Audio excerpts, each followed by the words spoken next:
বাংলাদেশে ফেসবুক আইছে শোনো রে ভাই, পিচি পিচি পোলা পানে ফেসবুক চালায়, হায় হায় ছোট ছোট পোলা পানে ফেসবুক চালায়। ওই তো কত প্রকার আইডি আছে আমার জানা নাই, ফেসবুক চালাইছে যারা তারা জানে ভাই। পোলা মানে জুয়ান বুড়া একই রোগে খাইছে ধরা, পোলা মানে জুয়ান বুড়া একই রোগে খাইছে ধরা।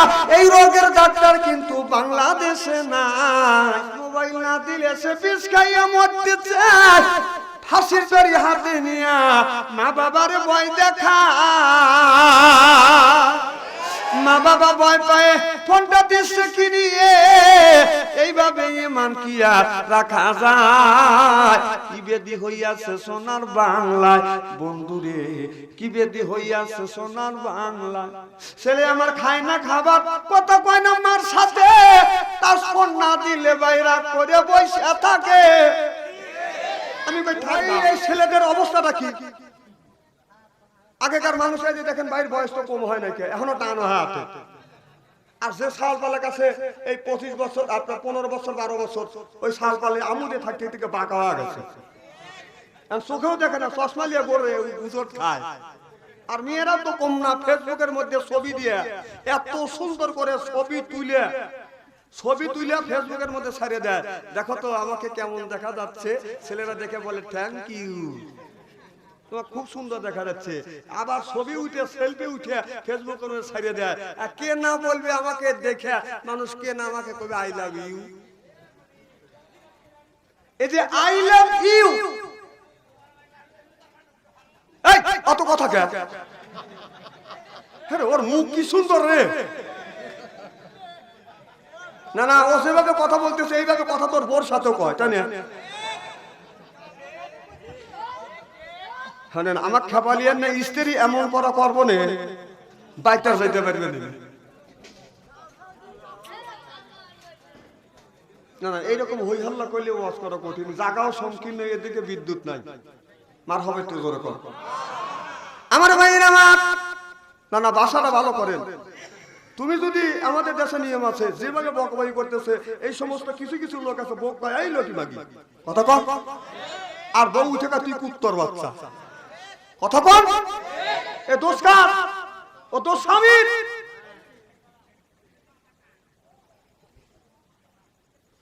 এইগুলি ভাষা। বিয়ে তো আমরা করছো, মাল তো আমারও আছে দুই একটা। তাদের কাছে জিজ্ঞেস করে দেখেন, কোনদিন আমি এই ধরনের কথা বলি না। কারণ চলবে না, চলাচ্ছে তো।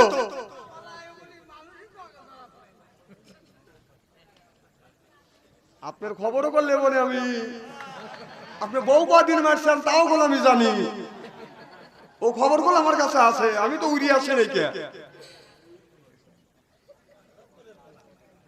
হ্যাঁ, খালি খাই সেদ্ধ ছোলা মার হবা কর। কি জানে বলতেছিলাম, ও আজটার খাওয়া ভালো না। না, এই যে ফেসবুক, এই যে যুবকরা, অকালে এর দায়ী কারা? ওরাই দায়ী। ওদের জন্য দায়ী বাবা মাও না। কারণ টাচ ফোন না কিনে দিলে ওরা বিশেষ শিশি নিয়ে গড়ে আনে, ফাঁসি নিবে যায় কথা কর।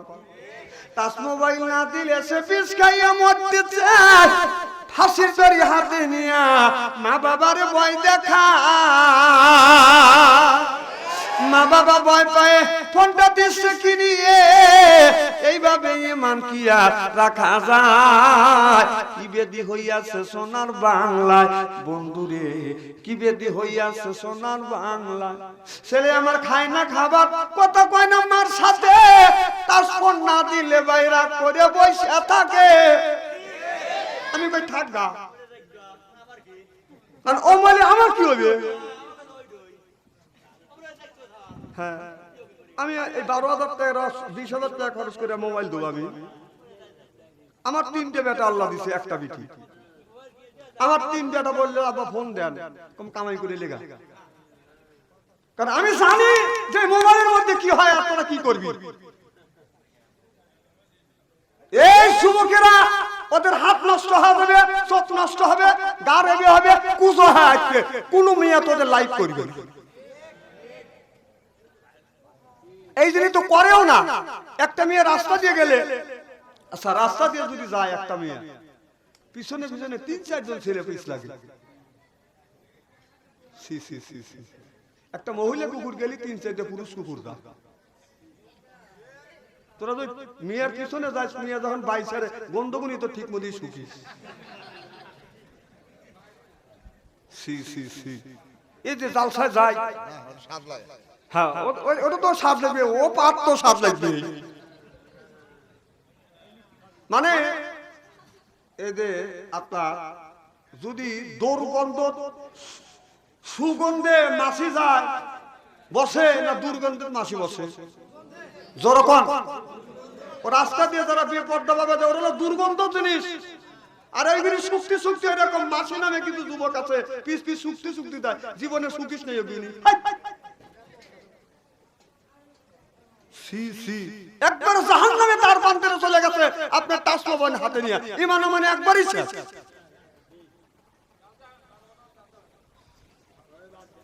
আল্লাহ নবী বললেন না বাদ দেবো কে?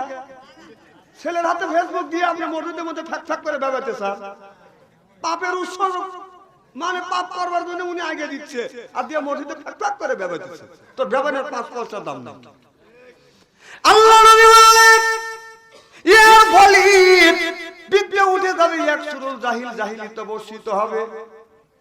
আমি চিন্তা করলাম রাসূল বললেন এর ফলে বিদ্যা উঠে যাবে, এক সুরুল জাহিল জাহিলিতে বর্ষিত হবে, এটা কি? আমি এখন দেখলাম সেই জিনিসটা হলো বর্তমান তাসফুন। আল্লাহ নবী বললেন এমন একটা জামানা আসবে, এই জামানার মধ্যে আপনার জামানার মধ্যে আগুনের কয়লা রাখা হাতে রাখা সম্ভব হবে, কিন্তু আপনার ঈমান রাখা মানুষের কঠিন হয়ে যাবে। আমি এখন রিসার্চ গবেষণা করে দেখলাম আগুনের কয়লা হলো মোবাইল ফোন, যার মধ্যে বাদান কি নাই সব কিছু আছে, এটা রাখা বাদান সম্ভব হয়েছে। খুঁজে বাদান মানুষের ঈমান খুঁজে পাওয়া যায় না, যখন ঠিক কিনে সে ফেসবুক আইছে শোনো রে ভাই, পিচি পিচি পোলা পানে ফেসবুক চালায়, হায় হায় ছোট ছোট পোলা পানে ফেসবুক চালায়। কত পোকারাই দিয়েছে আমার জানা নাই, ফেসবুক চালাইছে যারা তারা জানে ভাই। পোলা মানে জুয়ান মুরা একই রোগে খাইছে ধরা, পোলা মানে জুয়ান মুরা একই রোগে খাইছে ধরা। এই রোগের ডাক্তার কিন্তু বাংলাদেশে নাই, বাংলাদেশে ফেসবুক আইছে শোনো রে ভাই, ছোট ছোট পোলা পানে ফেসবুক চালায়, হায় হায় ছোট ছোট পোলা পানে ফেসবুক চালায়। ও যে পাইলে ছবি চাই না কি সেটা কি ওতে কালো মাইয়া ফসা সাইজে পাইলে ছবি চাই রে, যুবকদের পাগল করে ভাই। ওই যে কালো মাইয়া যখন কালো মাইয়া সুন্দর করিয়া বাদান আপনার সাজগোজ করিয়া বাদান আপনার মোবাইলে বাদান ছবি ছাড়ে, আপনার ওই আপনার ছবি দেখিয়া যারা বাদান বিয়ে করবে ও যুবক, ওই মোবাইলে দেখে বাদান আপনার রূপ ঠিক আপনার নির্ণয় করা যায় না। কেউ আল্লাহ অনুমতি দিলেন জিবরাইল আলাইহিস সালাম বাদান 600টা পাখা দিয়েছে আল্লাহ। জিবরাইল আলাইহিস সালাম এক পাখা এরকম করে মারে, এরপরে 2 পাখা মারে, এরকম করে মারতে মারতে 1 নয় 2 নয় 600টা পাখা বাদান এইরকম করে 1 নয় 2 নয় আপনার 70,000 বছর পর্যন্ত বাদান চলতে লাগলেন। আল্লাহর জান্নাতের মুরা পায় না, চিল্লা কোন আল্লাহু আকবার। তাহলে আল্লাহ এদিক তাকান, চেহারা কি একবার খারাপ নাকি? ওদিক ওদিক তাকাচ্ছে, আমার দিকে চাইতে হবে। আর মনটা শয়তান তো ধোঁকা দিবে, যে কথা জেনে কানের মধ্যে যদি ঢোকে তাহলে লোকটা আমল করবে, আমল করলেই লোকটা জান্নাতবাসী হবে। এইটা শয়তানের সহ্য হয় না। এজন্য আপনাকে একজন ঠোকনা দিবে, ওই মনটা আর একদিকে যাতে যায়, কথা যেন মগজের মধ্যে না ঢোকে। চিন্তা করবে যখন আপনি একজন কথা বলবে ও তো এদিক এদিক তাকাবেন, বুঝতে হবে আপনার দোষ না, দোষ হলো শয়তানের। শয়তান আপনার পিছনে লাগছে। আমার ভাইরা আমার জিবরাইল আলাইহিস সাল্লামকে আল্লাহ 600টা পাখা দিয়েছে। এই পাখা দিয়ে যখন একটা পাখা দিয়ে এরকম করে বাঁধান টান দিবে, 1 বছরের রাস্তা বাঁধান অতিক্রম করবে। সুবহানাল্লাহ বললেন না? সেই পাখা দিয়ে 1 নয় 2 নয় এইরকম করে মারতে মারতে মারতে মারতে 70,000 বছর বাঁধান চলে গেছে, কিন্তু মসজিদ নামে জান্নাতের মাঠের বাঁধান মুড়া পায় নাই। চিল্লাবেন আল্লাহু আকবার। জিবরাইল আলাইহিস সালামের গাড়ের থেকে কাদের এই পর্যন্ত এর দূরত্ব হলো পৃথিবীর এই প্রান্তর থেকে ওই প্রান্তর। সুবহানাল্লাহ, একটু জোরে কর। তাহলে ফেরেশতা খুব ছোট। আমার কথা কি বুঝতেছে? গলার থেকে কাদের এখান থেকে এই পর্যন্ত, এই পৃথিবীর এই পাশ থেকে ওই পাশ। আমার কথা কি বিশ্বাস হয়? কথা তো আমার না, কথা আল্লাহ রাসূল বলেছে। আমার ভাইয়েরা আমার, আল্লাহ নবী যখন মিরাজ ভবনে গেলেন, আল্লাহ নবী যায় নাই, আল্লাহ রাসূলকে দাওয়াত করেছে। এই জন্য রাসূল সাল্লাল্লাহু আলাইহি সাল্লাম বাদান মিরাজে রওনা করলেন। যাইতে যাইতে আপনার জিবরাইল আপনার মিকাইল আলাইহিস সালাম যেই জায়গা দাঁড়া আছে, যা দেখে মিকাইল আলাইহিস সালাম বাদান একটা সিংহ মুখে নিয়ে বাদান দাঁড়া আছে এরকম করিয়া। আমার নবী জিবরাইল আলাইহিস সালাম বলে, ইয়া রাসূলুল্লাহ, ইয়া হাবিবাল্লাহ, যেই ব্যক্তি সিংহ মুখে নিয়ে দাঁড়া আছে এই ব্যক্তিকে আমার নবী বললেন, এই জায়গা কোনোদিন আসি নাই, এই লোকটাকে তো আমি কোনোদিন দেখি নাই। এবার জিবরাইল আলাইহিস সালাম বলে, ইয়া রাসূলুল্লাহ, ইয়া হাবিবাল্লাহ, এটা সাধারণ মানুষ না, এইটার এর নাম হলো হযরত মিকাইল আলাইহিস সালাম। আল্লাহু আকবার। আমার নবী বলে, জিবরাইল রে, এটা কোন মিকাইল? জিবরাইল আলাইহিস সালাম বলে, ওই মিকাইল।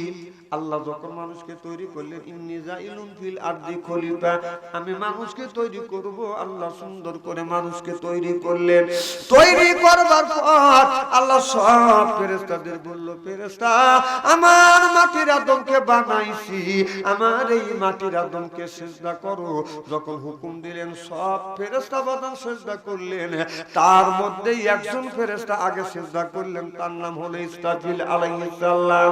আপনাদের জানি মসজিদে মানুষ যখন বাদান নামাজ পড়তে যায়, ইমাম সাহেব যখন আল্লাহু আকবার বলে, সব মুক্তাদির আপনার ওই কপাল আর নাক আর কপালটা কি একসাথে পড়েন, একটু কম বেশি হয়। যখন আল্লাহ বললেন, ফেরেশতা রে, আমার মাটির আদমকে সিজদা করো, সর্বপ্রথম এই কপাল আর এই নাকটা জমিনে ঠেকাইছে সর্বপ্রথম ইসরাফিল আলাইহিস সালাম।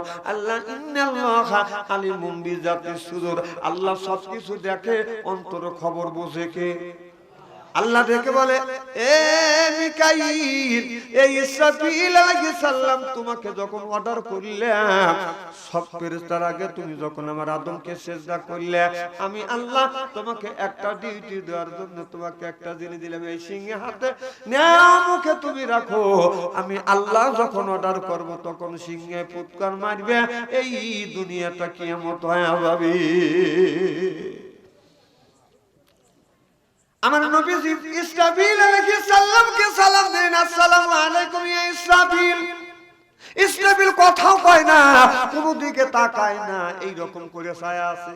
যেমন আমাদের দেশে মূর্তি গুলো বানান, আপনার সুন্দর করে বাদান বানায়, মূর্তি বানাইয়া যখন রাখিয়া দেয়, মূর্তির কাছে বাদান খই দেয়, দই দেয়, এরপরে কলা দেয়, বেল দেয়, যা কিছু দেয়, মূর্তি এরকম করে ছায়াও থাকে, চোখও টিপ দেয় না, খায়ও না, মাথাও লড়ায় না, এইভাবে থাকে। ছোট কন ঠিক কিনে ঠিক মিকাইল আপনার ইসরাফিল আলাইহিস সালাম এইভাবে আছে, কথা কয় না, একবার নয় দুইবার নয়। আমার নবী যখন তিনবার যখন বলেছে, আল্লাহর নবীকে যখন সালামের জবাব দেয় না, আল্লাহ নবী বলে, ইসরাফিল, আমি মিরাজ ভবনে আসিনি, আমার আল্লাহ আমাকে দাওয়াত করে আনছে, আর আল্লাহ যতক্ষণ পর্যন্ত আমাকে মিরাজ ভবনে রাখবে, এতক্ষণ পর্যন্ত আল্লাহ এই কিয়ামত ঘটানোর জন্য তোমাকে হুকুম দিবে না। সুবহানাল্লাহ। ইসরাফিল আলাইহিস সালাম সিংহাটা সরাইলে, সরাইয়া বলে ওয়ালাইকুম আসসালাম ইয়া রাসূলুল্লাহ, ওয়ালাইকুম আসসালাম ইয়া হাবিবাল্লাহ, ওয়ালাইকুম আসসালাম ইয়া রাহমাতাল লিল আলামিন। ও নবীজি, আপনি যখন সর্বপ্রথম আপনি আমাকে সালাম দিয়েছেন শুনছি, কিন্তু আমি উত্তর দেই নাই। দ্বিতীয়বার সালাম দিয়েছেন, তাও আমি শুনছি, উত্তর দেই নাই। তৃতীয়বার সালাম দিয়েছেন, তাও আমি শুনছি, উত্তর দেই নাই। কারণ আল্লাহর অর্ডার ফলো করবার জন্য আমি আর দ্বারা আছি। আপনি যখন বললেন আল্লাহ যতদিন পর্যন্ত আপনাকে মিরাজে রাখবেন, কিয়ামত গঠনের জন্য আল্লাহ অর্ডার দিবেন না। ও নবীজি, আল্লাহর কথা আপনার কথা, এটা মিথ্যা হতে পারে না। আমি মুখ থেকে সিংহা সরাই আপনার সালামের জবাব দিলাম। সিল্লে সিল্লে কোন আল্লাহু আকবার। ওই ইসরাফিল আলাইহিস সালামের কপালের উপরে আপনার লৌহ মাহফুজ বাঁধান টানানা আছে। সুবহানাল্লাহ, একটু জোরে কর। এই লৌহ মাহফুজের মধ্যে আপনার এলমদানির ভিতরে কত গুণে মানুষ জন্মগ্রহণ করবে, কত গুণে মানুষ জন্মগ্রহণ করবে, কার কত ডুকরে যে কাছে সবকিছু ওই লৌহ মাহফুজে বাঁধান লেখা আছে। এইরকম তামাম পৃথিবীর মানুষের, আপনার তামাম পৃথিবীর মানুষ কি খাবে, কি খাইয়া চলবে, কিভাবে নড়াচড়া করবে, সবকিছু আপনার ওই লৌহ মাহফুজের একটা প্লেট আছে। এই প্লেটটা হযরত ইসরাফিল আলাইহিস সালাম এই কপালের উপরে দুই চোখের মাঝখানে এই জায়গা রাখছে। তাহলে এই প্লেটটা যদি আপনার এই পৃথিবীর, আপনার যদি দুই পৃথিবী হয়, তিন পৃথিবী হয়, আপনারা বলুন আপনার ইসরাফিল আলাইহিস সালামের কপালটা কত বড়। আমার ভাইরা, আমার লন্ডনের মুসলমানেরা, যুবক ভাইরা, ভালো করে লক্ষ্য করে শুনুন। আমি এইটাই বুঝাইতেছিলাম বাবা, আল্লাহ এই মানুষকে তৈরি করেছে ওয়ালা ইবাদিল্লাহি সলিহিন, আল্লাহর দাসত্ব, আল্লাহর গোলামি, আল্লাহর বندگی করবার জন্য। ও বাদান দুইজন মানুষ, বাপে আর বেটা, রাস্তা দিয়ে বাদান পথ চলতে চলতে অনেক দূরে বাদান চলে গেছে। বাদান জঙ্গলার মধ্যে বাদান চলে গেছে। যাইতে যাইতে জঙ্গলার ভিতরে বাদান রাত হয়ে গেছে। এখন কোথায় যাবে? অন্ধকার রাত, গন্তব্যস্থানে বাদান যেতে পারছে না, অন্ধকার হয়ে গেছে। বাপ বেটা পরামর্শ করতেছে, বলতেছে রাতের বেলা এখান থেকে যাওয়া যাবে না, কারণ বাঘ ভাল্লুক এই জায়গা রয়ে গেছে। হয়তো বাঘ ভাল্লুক আছে, সাপ বিচ্ছু আছে, আমাদের উপর আক্রমণ করবে। অতএব একটা গাছ দেখা যাচ্ছে, এই গাছের নিচে আমরা দুজন একটু বিশ্রাম করি। আর বাপে বেটা, ছেলে আর বাবা মিলে দুইজন গাছের নিচে বাদান বিশ্রাম করতেছে। এমন সময় একটা সাপ এসে বাবাকে বাদান দংশন করছে, কামড় দিছে। বিষের যন্ত্রণা বাবা হাম্মা করে কাঁদতেছে। অন্ধকার রাত, এদিকে গ্রাম বন্ধু বাদান নাই। ছেলেটা এখন চিৎকার করে কান্দে, আল্লাহ আমার বাবাকে সাপে কামড়াইছে। এখন কবিরাজের দরকার, ডাক্তারের দরকার। আমি কবিরাজ কই পাবো, ডাক্তার কই পাবো? ওয়াসে না জায়গা, ওয়াসে না রাস্তা, আল্লাহ জঙ্গলার মধ্যে রয়েছে। আল্লাহ তুমি ব্যতীত রক্ষা করার মালিক আর কেউ নাই। সিল্লে কোন আল্লাহু আকবার। সাপে কামড়াইছে, দংশন করছে, বিষের কিরে, বিষের যন্ত্রণায় বাবা হাউমাউ করে কাঁদতেছে, চটবট চটবট করতেছে। এক পর্যায়ে দেখা যাচ্ছে বাবা নিঃশেষ হয়ে গেছে, মরা মরা বাপ। আর বাবা কথা কয় না, টান হয়ে শুয়ে পড়ছে। ছেলে মনে মনে চিন্তা করছে বাবা এখন মারা যাবে, কারণ ডাক্তার নাই, কবিরাজ নাই। এই অন্ধকার রাত জঙ্গলার ভিতরে সাপে কামড়াচ্ছে, বিষের যন্ত্রণায় আমার বাবা মারা যাবে। ছেলেটা উপায় না পাইয়া বাবার মহব্বতে বাবার পাশে বসে বসে কাঁদতেছে আর বলতেছে, আল্লাহ কেন এই জঙ্গলার মধ্যে আসলাম আর সাপে কামড়াইলো, আর বাবাকে সাপে কামড়াইছে। আমি এমন একটা সন্তান, অপদার্থ সন্তান, যে বাবার বিপদের সময় একটা ডাক্তার কবিরাজ আমি দেখাইতে পারলাম না। এত অসহায় হয়ে গেছে। অন্ধকার রাত, গভীর জঙ্গলের ভিতরে বাদান সাপে কামড়াইছে, অচেনা জায়গা বাদান, কোন জায়গা যাইবে? ছেলেটা বাদান মায়া বাদান কাঁদতেছে। এমন সময় ছেলেটার বাদান গায়ে বাদান মশা লাগতেছে। জঙ্গলার মধ্যে মশা এমন ভাবে দৌড়তেছে, এরকম করে থাপড়াতেছে, এইরকম করে থাপড়াচ্ছে, এইরকম করে ডলতে ডলতে করতে এক সময় দেখা যাচ্ছে থাপটা থাপড়ি করতে করতে তার মুখ টুক লাল হয়ে গেছে। এই ছেলেটা মনে মনে বলতেছে, আল্লাহ আমি জানি সাপ তুমি বানাইছো মানুষের কল্যাণের জন্য, এই সাপের বিষ দিয়ে মানুষের বাদান চিকিৎসা করে, যেমন আপনার টয়লেট করেন, পায়খানা করেন, পায়খানার ভিতরে যে পোকামাকড় আছে।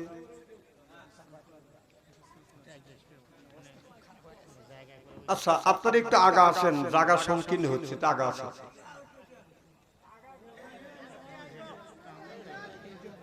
একটু জিকির করো লা ইলাহা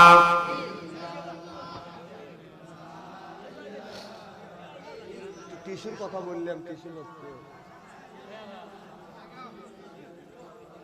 লা, হ্যাঁ আস্তে আস্তে কর, খুব ধীরে ধীরে করবেন। যে বক্তা আসছে ওই শালার 12টা বাজা ধীরে ধীরে টাকা দিয়ে বক্তা নিয়েছে, আর কি বক্তা ওয়াজ করবে আর সেই জিকির করবে, আপনারা জিকির করবেন কে? জিকির করো লা ইলাহা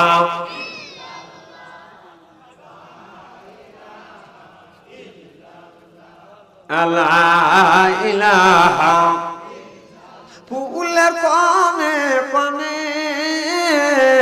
বমর গুনগনে ওই নামেরই শুরু শোনা যায়, হইলাম পাগল পারা লা ইলাহা।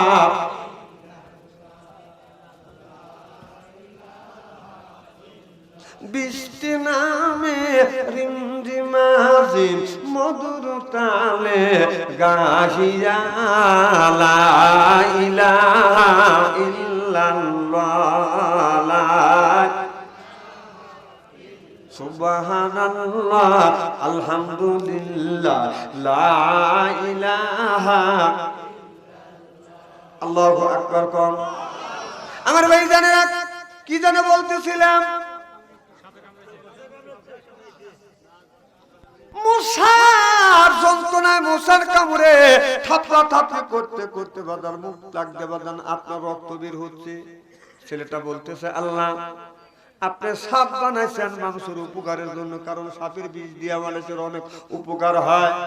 আপনারা টয়লেট করেন, পায়খানা করেন, ওর মধ্যে বাদান একটা পোকা ডেউ পারে, এই পোকাটাও মানুষের মঙ্গলের জন্য বানাইছে। বাদান কোন জায়গা যদি গাও হয়, বড় বড় ডাক্তাররা এই পোকাগুলি বাদান ছাড়িয়ে দেয়, ওই পোকা যেই জায়গা ছাড়িয়ে দেয় ওই জায়গা জীবনে বাদান সেফটি হবে না। সুবহানাল্লাহ। কম আল্লাহ দুনিয়ায় সব কিছু বানাইছো মানুষের কল্যাণের জন্য। মশা তুমি কি জন্য বানাইছো? এই মশার কামড়ের যন্ত্রণায় আমি সহ্য করতে পারতেছি না। এই বলতে বলতে ছেলেটার চোখে বাদান পান্ডা এসে গেছে, বাদান ঘুম এসে গেছে। ছেলেটা জঙ্গলার মধ্যে বাদান ঘুমিয়ে পড়ছে।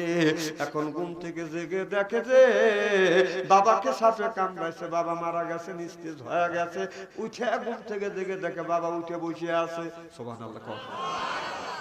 এবার ছেলে বলে, আব্বা আপনাকে সাপে দংশন করছে, কামড়াইছে।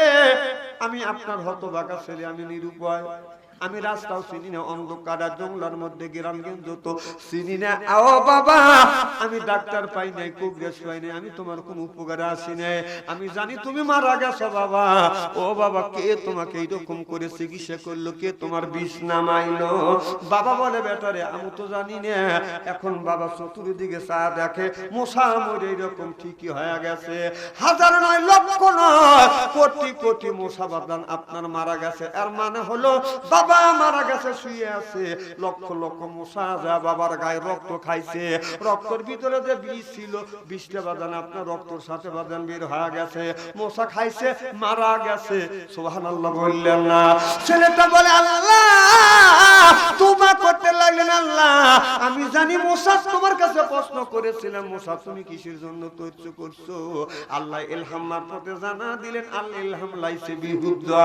আল্লাহ যখন ইচ্ছা হয় তার ওলি বান্দার সাথে কথা কয়, ওলি বান্দার যখন ইচ্ছা হয় আমার মাওলার সাথে কথা কয়। জোরে জোরে কোন আল্লাহু আকবার। আল্লাহ ইলহাম মারফতে জানিয়ে দিলেন, রে বান্দা তুই আমার কাছে বলেছিলি আল্লাহ সবকিছু বানাইছো মানুষের কল্যাণের জন্য, মুসা আমি কিসের জন্য বানাইছি? দেখ এখন তুই দেখছিস বান্দা তওবা করে, আল্লাহ আমার ভুল হয়ে গেছে।